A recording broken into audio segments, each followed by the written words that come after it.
मित्रों, अपनी पत्नी की ये 3 चीजें जो प्रत्येक मनुष्य को अवश्य ही देखनी चाहिए। यदि कोई मनुष्य अपनी पत्नी की ये 3 चीजें देख लेता है तो उसके घर में कभी भी गरीबी नहीं आती है और उसके घर में माता लक्ष्मी का सदा ही वास बना रहता है तथा घर में सुख शांति बनी रहती है और घर खुशियों से भर जाता है। मित्रों, आज के इस वीडियो में हम आपको बताएंगे कि स्त्री की वो कौन सी 3 चीजें हैं जो प्रत्येक मनुष्य को अपनी पत्नी की ये 3 चीजें जरूर देखनी चाहिए और भगवान श्री कृष्ण जी ने इसके बारे में क्या बताया है कि वो कौन सी 3 चीजें हैं जो एक शादीशुदा पुरुष को अवश्य ही देखनी चाहिए। मित्रों, एक समय की बात है जब भगवान श्री कृष्ण अपने सिंहासन पर विराजमान थे, तभी देवी सत्यभामा उनसे मिलने के लिए जाती है। तभी देवी सत्यभामा तो देखकर भगवान श्री कृष्ण ने कहा, हे देवी, क्या बात है, आज आप अचानक से यहाँ पर क्यों आई हैं? तो देवी सत्यभामा ने कहा, प्रभु, आज मैं आपसे एक प्रश्न का उत्तर पूछने के लिए आई हूँ और मैं चाहती हूँ कि आप मेरे प्रश्न का उत्तर देकर मुझे संतुष्ट करें। तो भगवान श्री कृष्ण मुस्कुराते हुए बोले, हे देवी, तुम्हारे मन में जो भी प्रश्न है मुझे निश्चिंत होकर बताओ, मैं तुम्हारे प्रश्न का उत्तर अवश्य ही दूंगा। तो देवी सत्यभामा ने कहा, प्रभु, मेरा प्रश्न ये है कि स्त्री की वो कौन सी 3 चीजें हैं जो प्रत्येक मनुष्य को अपनी पत्नी की अवश्य ही देखनी चाहिए और जिसे देखने वाला व्यक्ति कभी भी गरीब नहीं रहता है और उसके घर में सदा ही माता लक्ष्मी का वास होता है। तो भगवान श्री कृष्ण ने कहा, हे देवी, आपने संपूर्ण मानव जाति के कल्याण हेतु अत्यंत उत्तम प्रश्न किया है, किंतु इस प्रश्न का उत्तर मैं आपको एक कथा के माध्यम से दूंगा और इस कथा को सभी को सुनना चाहिए। जो भी पति पत्नी गृहस्थ जीवन में है उन्हें तो अवश्य ही सुनना चाहिए, क्योंकि जो भी इस कथा को पूरा मन लगाकर अंत तक सुनता है उसके घर में कभी भी धन दौलत की कमी नहीं होती। तो देवी सत्यभामा बोली, आप कथा सुनाइए प्रभु, मैं कथा को पूरा मन लगाकर सुनूंगी और जब तक आपकी कथा समाप्त नहीं हो जाती मेरा मन कहीं और नहीं जाएगा। तो भगवान श्री कृष्ण कथा को सुनाते हुए बोले, एक समय की बात है जब एक नगर में एक गरीब किसान रहता था और वो इतना अधिक गरीब था कि उसके घर में खाने पीने का कोई सामान तक नहीं था। वो कभी भोजन करता तो कभी भूखे पेट ही सो जाता था और उसके पास पहनने के लिए कोई वस्त्र भी नहीं थे। एक ही वस्त्र को रोज पहनता था। उसकी पत्नी बहुत अधिक सुंदर थी और वो उसकी पत्नी को बेहद प्रेम करता था, किंतु उसकी पत्नी को अपनी सुंदरता पर अहंकार था और वो घर में अपनी ही मनमानी करती थी।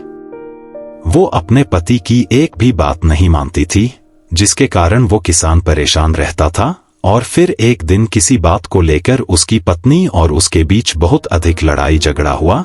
फिर उसी दिन से उसके घर में रोज लड़ाई झगड़ा होने लगा। उसकी पत्नी उसके पति की एक भी बात नहीं मानती थी और अपनी ही मनमानी करने लगती। फिर एक दिन उसकी पत्नी उससे कहने लगी, तुम्हारे पास तो कुछ भी नहीं है, खाने के लिए ना रोटी है और ना पहनने के लिए कपड़े। पता नहीं मैंने तुम जैसे भिखारी इंसान से विवाह क्यों कर लिया। मुझे तुमसे विवाह करके बहुत पछतावा हो रहा है।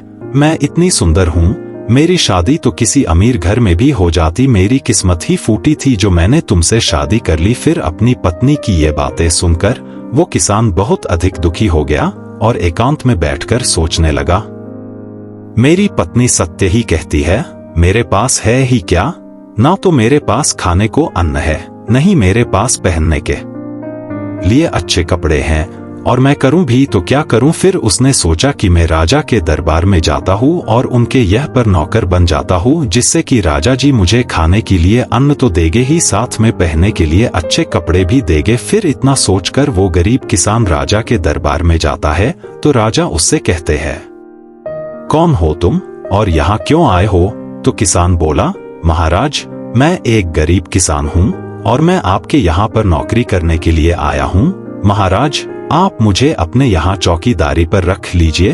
तो राजा ने कहा, तुम अपनी हालत तो देखो, इतने गरीब हो कि तुम्हें तो यह आने ही देना नहीं चाहिए था, तुम्हें तो दरवाजे से ही भगा देना चाहिए था और मेरे दरबार के माली भी तुमसे अच्छे वस्त्र पहनते हैं। मैं तुम्हें अपने यह नौकरी नहीं दे सकता, मेरे यह से निकल जाओ। फिर वो किसान अपने घर आता है और चुपचाप एकांत में बैठ जाता है। फिर उसके मन में एक विचार आता है कि क्यों ना मुनि वशिष्ठ जी से इस समस्या का समाधान पूछा जाए, क्योंकि मुनि वशिष्ठ जी ही बता सकते हैं कि मैं दिन प्रतिदिन इतना गरीब क्यों होता जा रहा हूँ। फिर इतना सोचकर वो किसान मुनि वशिष्ठ जी के आश्रम में जाता है और देखता है कि मुनि वशिष्ठ जी अपने कुटिया में ध्यान लगाए बैठे हैं। फिर जब मुनि वशिष्ठ जी ने आंखें खोली, देखा कि एक दुखी व्यक्ति उनके सामने खड़ा है।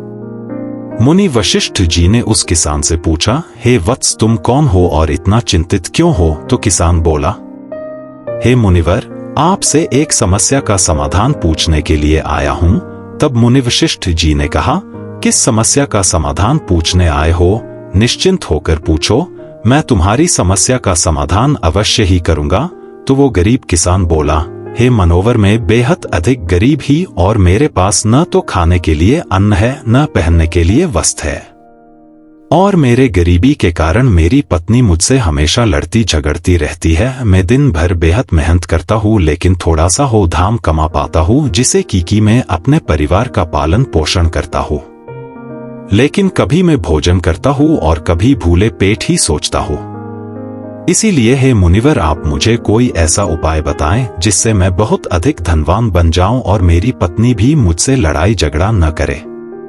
उस किसान की ये बात सुनकर मुनि वशिष्ठ जी ने कहा, हे पुत्र, मैं तुम्हें 3 चीजें बताने वाला हूँ जिसे प्रत्येक मनुष्य को अपने पत्नी की अवश्य देखना चाहिए। और अगर कोई भी पुरुष अपने पत्नी की इन तीनों चीजों को देख लेता है तो उस व्यक्ति को धनवान बनने से कोई भी नहीं रोक सकता है।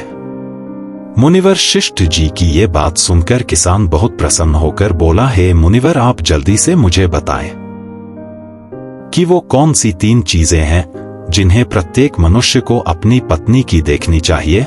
मैं उन तीनों चीजों के बारे में जानने के लिए बहुत उत्सुक हो रहा हूँ। तो मुनिवर वशिष्ठ जी ने कहा, हे पुत्र, इतनी उत्सुकता ठीक नहीं है। मनुष्य को हमेशा धैर्यवान होना चाहिए।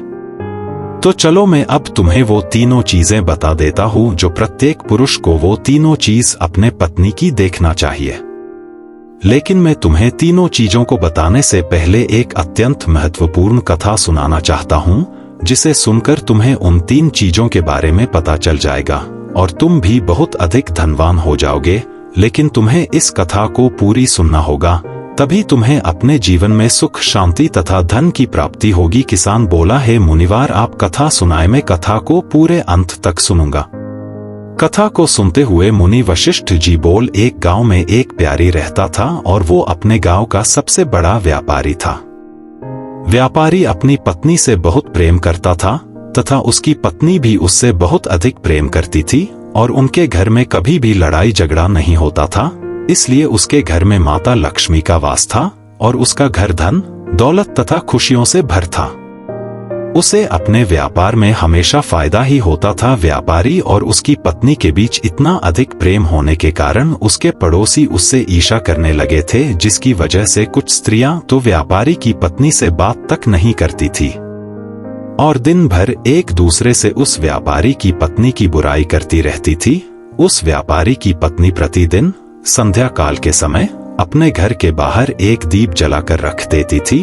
फिर एक दिन जब वो अपने घर के बाहर दीप जल रही थी, कुछ स्त्रियां वह से जा रही थी, तो स्त्रियां कहने लगी, तुम रोज अपने घर के बाहर दीपक जलाती हो, ऐसा करने से तुम्हें क्या लाभ मिलता है? ऐसा मत किया करो। किंतु वो किसी की बात नहीं सुनती है और प्रतिदिन अपने घर के बाहर दीप प्रज्वलित करती है। इस तरह धीरे धीरे कई वर्ष बीत जाते हैं और फिर धीरे धीरे उस व्यापारी के घर में सारा काम उसकी पत्नी की मर्जी से होने लगा और वो किसी का कहना नहीं मानती थी। वो अपने घर को अपने अनुसार चलाती थी और वो उस व्यापारी की भी कोई बात नहीं मानती थी।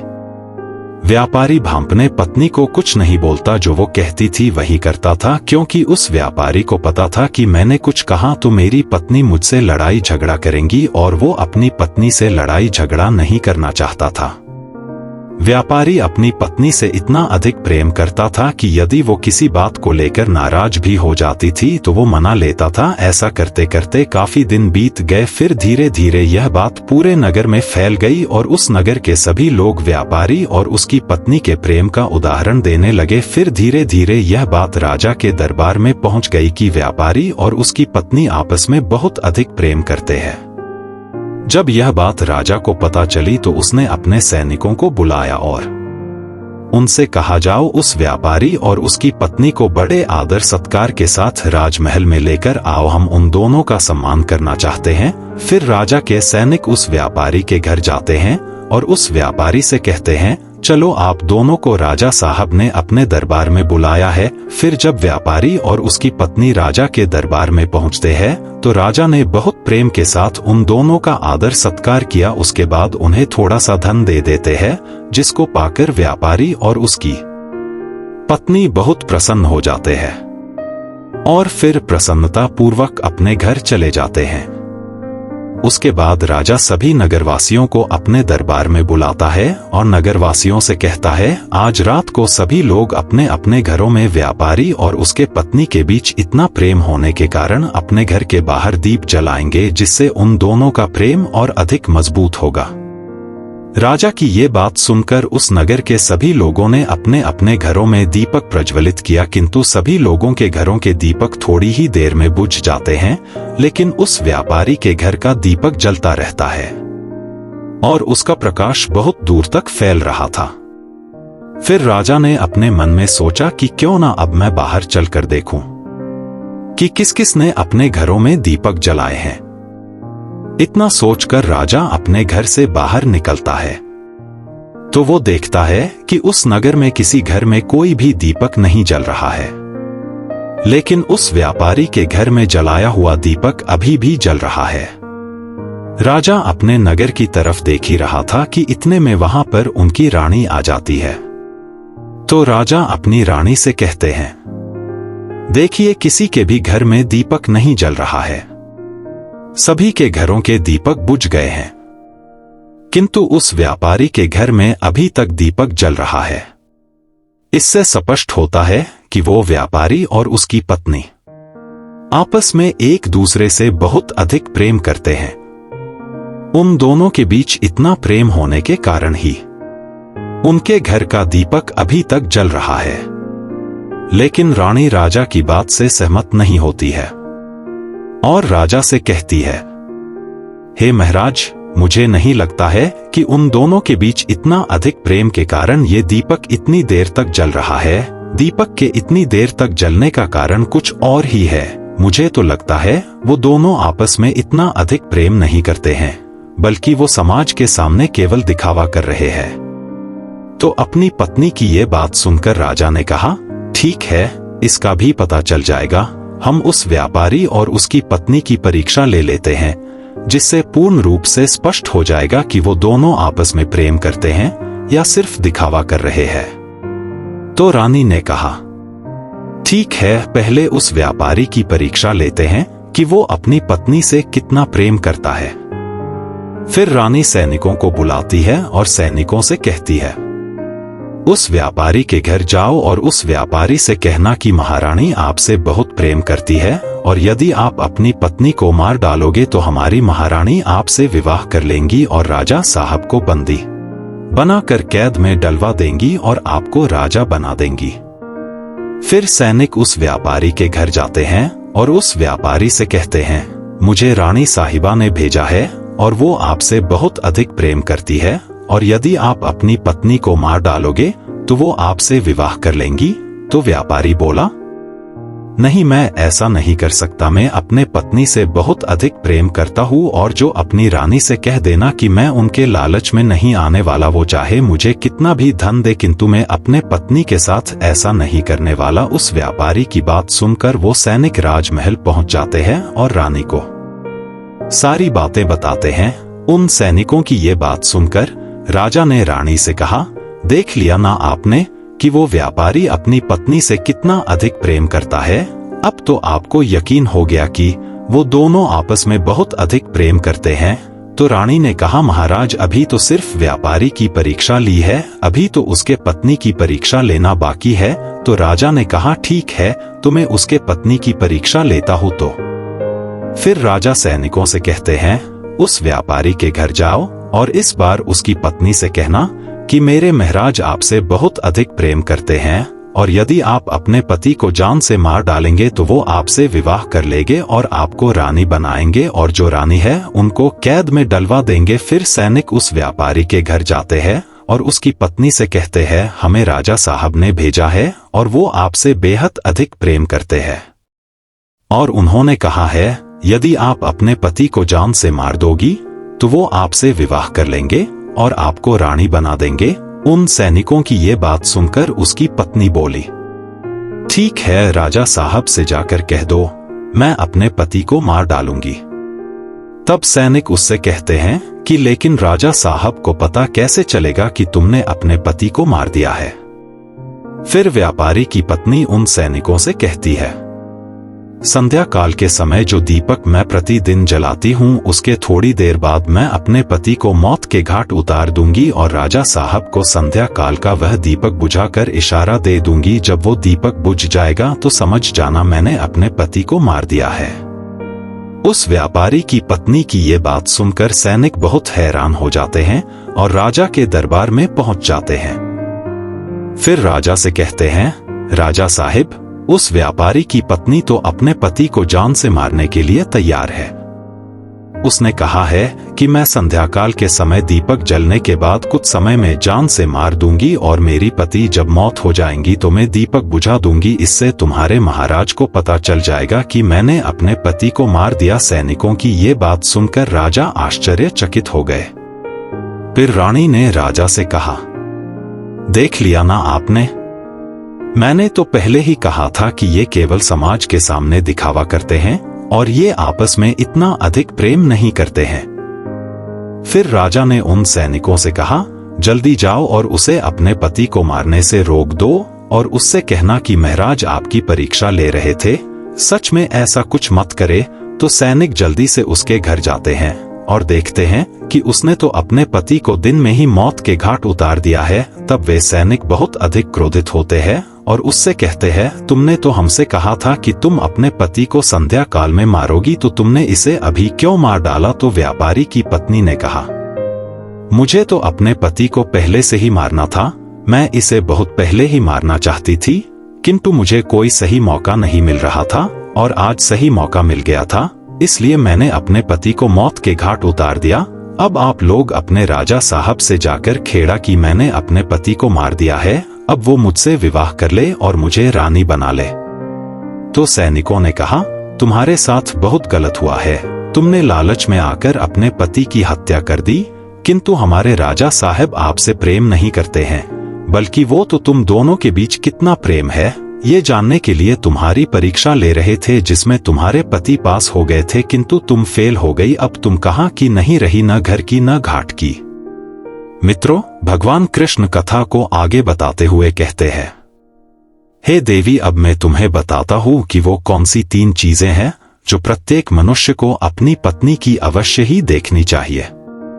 तो सुनो, पहली चीज अपनी पत्नी की ये देखनी चाहिए कि पत्नी कहाँ आ रही है और कहाँ जा रही है, तथा किससे मिल रही है और किससे बातें कर रही है। जो भी व्यक्ति अपनी पत्नी की इन चीजों को देखता है तो उसके घर में कभी लड़ाई झगड़ा नहीं होता हुआ और उसके घर में सुख शांति बनी रहती है। और दूसरी चीज कि उसकी पत्नी की बोली भाषा कैसी है, प्रेम से बात करती है या नहीं, वो अपने पति की बातें मानती है या नहीं, क्योंकि जो स्त्रियां अपने पति की बात नहीं मानती हैं और हमेशा अपनी ही मर्जी से सारी काम करती हैं, ऐसी स्त्रियां घर में क्लेश का कारण बनती हैं।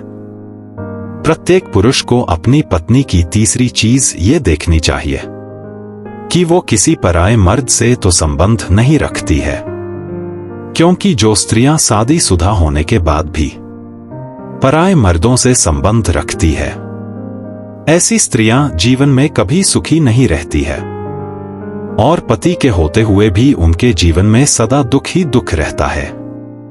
इसलिए हे देवी, प्रत्येक स्त्री को एक पतिव्रता जीवन जीना चाहिए और पराये मर्दों के साथ संबंध नहीं बनाना चाहिए, क्योंकि एक पतिव्रता स्त्री घर को स्वर्ग बना देती है और जो स्त्रियां पतिव्रता जीवन जीती हैं उनके जीवन में कभी धन दौलत की कमी नहीं होती है और उसके घर में सदा ही माता लक्ष्मी का वास रहता है। मित्रों, आपको ये कथा कैसी लगी हमें कमेंट्स करके जरूर बताएं तो बोलो। जय श्री कृष्णा, राधे राधे, धन्यवाद।